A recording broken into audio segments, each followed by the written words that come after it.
ये किताब पढ़िए, मैं आपको आश्वासन देता हूँ कि आप सोचने में मजबूर हो जाएंगे, और हो सकता है कुछ खुलासा हो, कुछ नए पर्सपेक्टिव्स का, स्पेशली चैप्टर में जिसका नाम है हैप्पीनेस, पीसफुलनेस और सेटिस्फैक्शन। चैप्टर का नाम मैंने मगब वो कर दिया, हैप्पीनेस, सेटिस्फैक्शन एंड पीसफुलनेस। ध्यान से समझा है, आराम से टाइम लेके, कि हैं क्या तीनों चीजें, और तीनों चीजों को पाते कैसे, और हैप्पीनेस से दूर कैसे, सेटिस्फैक्शन के करीब कैसे जाए, लाइफ सेटिस्फैक्शन आए, संतुष्टि मिले जीवन में, और अगर संतुष्टि के भी ऊपर जाना है तो पीसफुलनेस को कैसे अचीव करें। इस वीडियो पे रिएक्ट करते हैं इसी बात पे। क्या बात कर दी, वाह यार, इस बात पे तुम किताब मुझे पता जरूर खरीदोगे। अभी जा ही चुके हो, अभी मत जाओ यार ठीक है चले जाओ यार, क्या है यार तुम भी, क्या है यार, हाउ नॉटी हो। Guys my age, they're like in this like shock or disbelief that I'm so young, and they're like, why are you posting things like that? Why are you dancing on TikTok? I'm doing what every other 16-year-old girl is doing. I'm just being viewed by a lot of people, and people think that that's dangerous, I guess. Jenny Popatch is probably one of the most successful teen creators on TikTok. Her real name is Rosalie Aratola. She just turned 16 and she has almost 7 million followers. She just is a teenage girl dancing on TikTok. But when you dive into her account, it's caused many people to ask, is this what kids should be doing online now? It's insanity to me that this is like a normalized thing, that we're taking 12, 13, 14-year-olds, dressing them into almost nothing and making them famous, and nobody seems to bat a f***ing eye. When it comes to the issue of hypersexuality of minors on the app, TikTok takes the view that it cannot look at this content through the prism of the predatory male gaze. It wants to see the video through the perspective of the creator who made it. And what that means is that TikTok has an if in doubt, leave it up mantra. This has really helped Rosalie Aratola because Whew. Oh my goodness, this is scary guys. मेरे पिछले video में मैंने already बात करी है इसकी, but हो सकता है आपको कभी ना मिले, वीडियोस कभी कभी गायब हो जाते हैं। यहाँ पे दो तीन बहुत डेंजरस फैक्टर है। पहला तो तुम्हारे को, तुम लोगों को पता नहीं, मुझे पता है कि नहीं पता, but this is something that has been going around recently. TikTok के बारे में आया है बाहर की टिकटॉक क्या करता है, अमेरिका या वेस्टर्न वर्ल्ड में जो भी अपनी एल्गोरिथम है उन्होंने ऐसे सेट कर रखी है। आई थिंक एंड्रू शुल्स का ही वो था, वो भी बात करता है इस पर, कि तुम अगर टिकटॉक खोलते हो तो तुमको बेसिकली जो रील्स या फिर जितनी भी ये हो गई एल्गोरिथम की, तुम्हें ऐसा कंटेंट मिलेगा जिससे तुम्हारे को लगेगा कि हाँ यही जिंदगी है, मुझे ये करना चाहिए, वाह वाह वाह वाह वाह, मजे कर लो, ये कर लो, अपने आप को सुंदर दिखा लो, अपने आप को, बेसिकली तुम्हारा यूथ का, बिकॉज ये यूथ टारगेटेड एप्स हैं प्रिडोमिनेंटली। 7 से 10 साल से 12 साल से 18 साल से इस सारी उम्र के बच्चे टिकटॉक पे बैठे हैं, बहुत भयंकर लेवल पे। इंस्टाग्राम रील्स और शॉर्ट्स, एक बात आपको समझनी चाहिए, अगर आपको कोई कज़न वजन कुछ भी है, छोटे मोटे हैं, अगर आप you know if you are a parent, आपको ये चीज़ समझनी चाहिए कि आपके बच्चे शॉर्ट्स देख रहे हैं, और शॉर्ट्स और रील्स और ये टिकटॉक जितनी भी चीज़ें होंगी, ये कोई रेगुलेटेड नहीं है। दे नॉट रेगुलेटिंग मच कि कौन आ रहा है क्या नहीं आ रहा, किस तरह का कंटेंट आ रहा है। Any TikTok takes the cake, because वो रीजनल या जोग्राफिकली क्या कर रहा है, वो ऐसा कंटेंट और पूरी तरह से रिपर्पस करके, नॉट रिपर्पस करके, इनके एल्गोरिथम पुश कर रही हैं कि आप देखो। और चाइना में वो क्या कर रहा है, अपने यूथ को वो पुश कर रहा है मटेरियल जो तुम्हारे स्टेम से रिलेटेड हो गया, इंजीनियरिंग मार्वल्स के अंदर हो गया, बच्चे इन्वेंट कर रहे हैं, चीज़ें सोच रहे हैं, एंड तुम लोगों को हो सकता है लगा है कि इससे हो सकता है फर्क ना पड़े, बहुत भयंकर लेवल पे फर्क पड़ता है। कोई भी सोसाइटी क्या सेलिब्रेट कर रही है, वो एक्चुअल में प्रिडोमिनेंटली शेप करता है कि बच्चे किनको अपना एग्जाम्पल रख के बिहेवियर का एम्यूलेट करेंगे। ऑफ कोर्स, मैं क्या बात कर रहा था 5 से 10 साल पहले, 10 साल पहले तो नहीं बट 5 साल पहले, कि भाई 90s में हम जब बड़े हुए हैं, हमने क्या देख के बड़े हुए हैं, हमारी पूरी जनरेशन क्या देख के, अंधा बेवकूफों वाला सेल्फ डिस्ट्रक्टिव नस्ते नाबूद कर देने वाला प्यार, तुम दिल की प्यार, मर जाएंगे ऐसा प्यार, लड़की को देख लिया प्यार, मैं तुमसे प्यार करता हूं, है कि नहीं जनरेशन। ये आज मुझे लगता है ये 5 साल पुरानी चीजें मैं देख रहा हूं, ये चीज अब चेंज हो रही है, जो नई जनरेशन आ रही हैं ये काइंड ऑफ चेंज हो रही है, and I think they are behaving differently, not because movies change हो गई, बट बिकॉज उनके पास सोशल मीडिया है, तो दे हैव ऑल्टरनेटिव एग्जांपल्स। तो वो भी कोई बहुत बढ़िया चीजें नहीं कर रहे हैं, वो इंस्टाग्राम रील्स के थ्रू वो तुम्हारे कैजुअल एंड इन सब बिहेवियर्स में जा रहे हैं। हेल्थी मैच्योर जितने भी एग्जाम्पल्स होते हैं और बिहेवियर होते हैं, वो तभी इंसान सोसाइटी फॉलो करेगी अगर आप enough advancement of educational content, educational in the form of movies के थ्रू करना है वो करो। मैं यहाँ पे प्रोपेगेंडा की बात नहीं कर रहा, साइंटिफिक प्रोपेगेंडा भी हो सकता है, क्यों ये करो नहीं, बट अगर हमारे राइटर्स, अगर हमारे आर्टिस्ट, अगर हमारे देश में intellectuals, I would just say, I would even से इंटेलेक्चुअल्स बिकॉज उसमें भी थोड़ा सा लोग के अंदर लग जाता है कि इंटेलेक्चुअल, एकेडेमिया से लोग जो कि एक्सपर्ट्स हैं अपनी फील्ड में, जो एग्रीकल्चरल इकोनॉमी में एक्सपर्ट है वो एग्रीकल्चर की बात करे, समझ गए। मैथमेटिक्स में एक्सपर्ट है जो वो बात कर सकता है मैथमेटिक्स की, गेम थ्योरी की, हो सकता है कोई इकोनॉमिक्स है वो हो। जब तक हम इन लोगों को साइकाइट्री में जो वो है वो बात करें मेंटल हेल्थ की, जब तक एक सोसाइटी में ऐसे लोग फ्रंट पे नहीं होंगे तब तक उस सोसाइटी की धज्जियां उड़ती रहेंगी। हमारी सोसाइटी, अगर इंडिया की बात कर लो, फ्रंट पे कौन है, किनको आप देखते रहते हो, किनको देखते रहते हो पूरे दिन? आप जब घुमाते रहते हो, आज परिणीति चोपड़ा ने ये करा, आज दीपिका चोपड़ा ने, दीपिका पादुकोण ने फीफा में ये कपड़े पहन लिए, दूसरा तुम्हारे शाहरुख खान पठान पे भिड़े पड़े हैं लोग कमेंट्स में, आधे उसके फैन, आधे जो कह रहे हैं वो नहीं है। ये है हमारे कल्चरल रिप्रेजेंटेटिव्स। कहां है वो एकेडेमिया वाले? मैं नहीं कह रहा हूं नहीं होना चाहिए शाहरुख खान को, मैं नहीं कह रहा हूं दीपिका पादुकोण, ये सब आर्टिस्ट हैं, ठीक है, गुड, बट बाकी के कहां हैं? ये बहुत डेंजरस चीज है। टिकटॉक क्या कर रहा है, इस चीज को और एम्पलीफाई कर दे रहा है।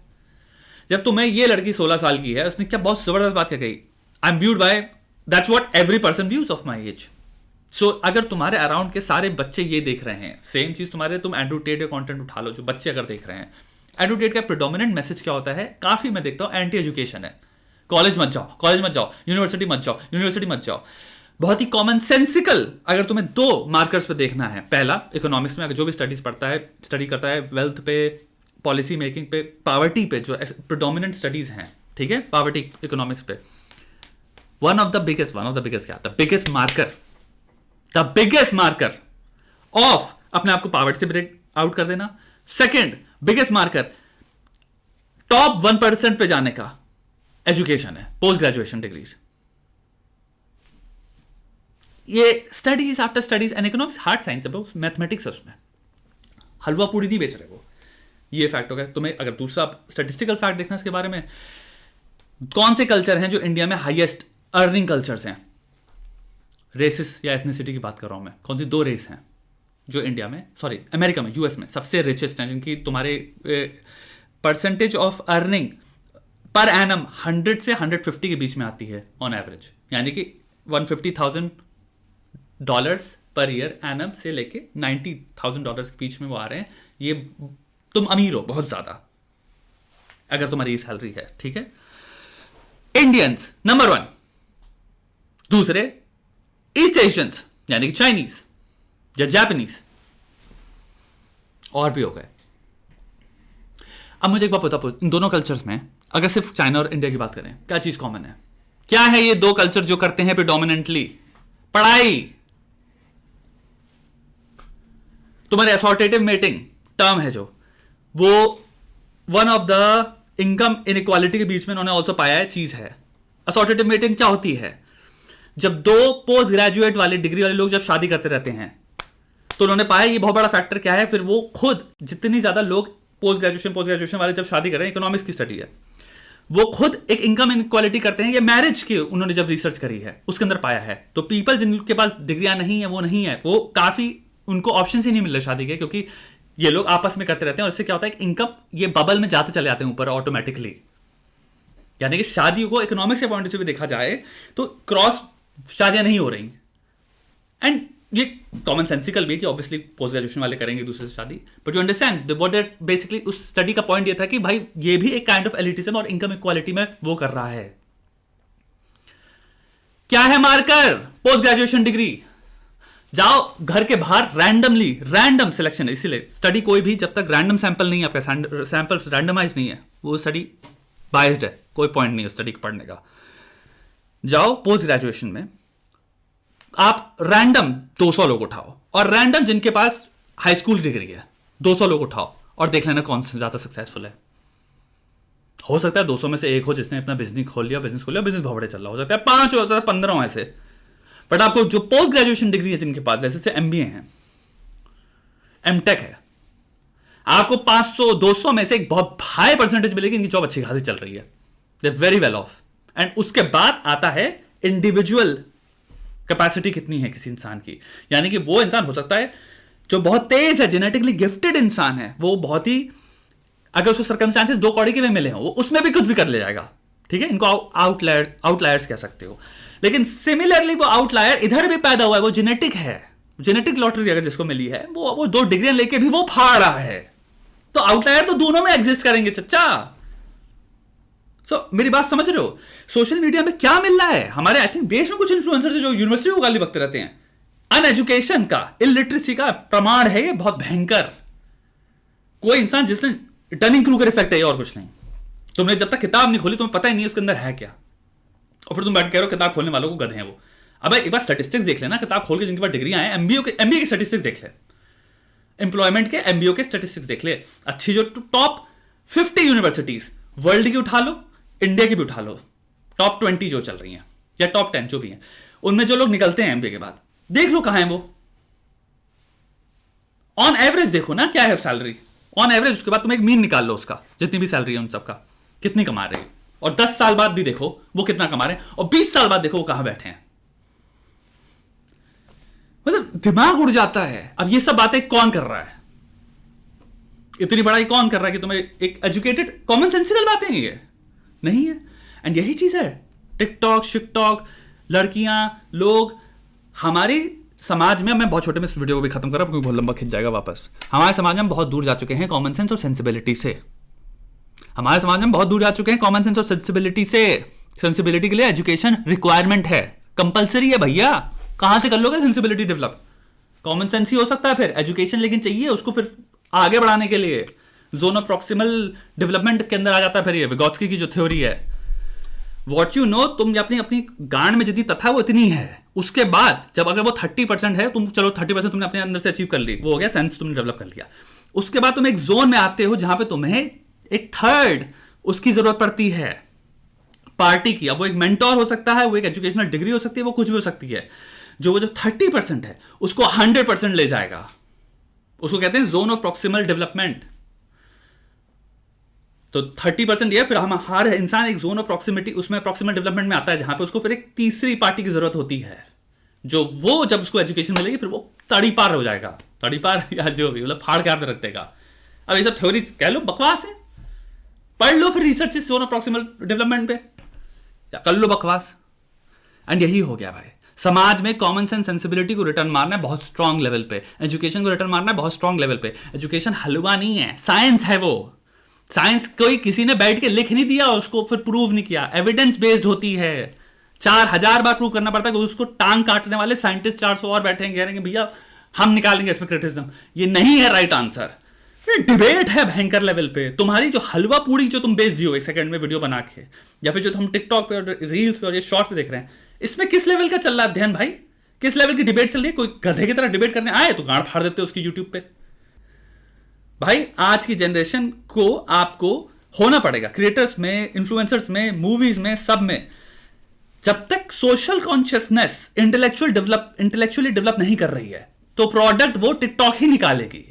उसके बाद फिर तुम्हारे पास ऐसे ऐप्स बैठी हैं, कंट्रीज बैठे हैं, जो कि जब तुम्हारे पास नेशनल कंट्रोल है, सोशली ओन्ड एप्स हैं जब ये, तो भाई अलग ही बात हो गई। वो फिर वो अपनी एजुकेट कर सकते हैं खुद से। अब इसमें तो गलत भी है, ठीक है, तो क्या हुआ भाई? वो निकालेंगे इंजीनियर, वो निकालेंगे थिंकर्स। क्यों? क्योंकि मैं नहीं कह रहा 100 देखने वाले 100 की 100 ऐसे होंगे, नहीं, लेकिन जो 20 हैं, जो 10 हैं, जिनके अंदर इंट्रिंसिक चुल थी, टैलेंट है इंजीनियरिंग का लेके, थिंकिंग का लेके, क्रिटिकल थिंकिंग का लेके, प्लानिंग का लेके, स्ट्रैटेजी बिल्डिंग में, उनको मिलेगी प्रेरणा, उनको मिलेंगे और आइडियाज। उनको हीरोज उनके ऐसे डिफाइन होंगे। हमारे हीरोज कैसे डिफाइन हो रहे हैं तुम देख लो ना, कौन है तुम्हारे हीरोज? कौन है तुम्हारे हीरोज? बकवास मत कर रहे थ्योरी में कि ये है मेरा हीरो, वो मेरा हीरो। तुम किसको देख के और तुम्हारे इंस्टाग्राम में किसको फॉलो कर रहे हो, चच्चा, उससे पता चल जाएगा 2 सेकंड में किसकी स्टोरी में सबसे ज्यादा रिएक्ट करते हो। पठान की स्टोरी में जो भी बकवास हुई है, कितने तुमने अभी तक अपने ओपिनियंस दे दिए हैं कमेंट्स में, उस पर डिपेंड करता है कौन है तुम्हारे हीरो।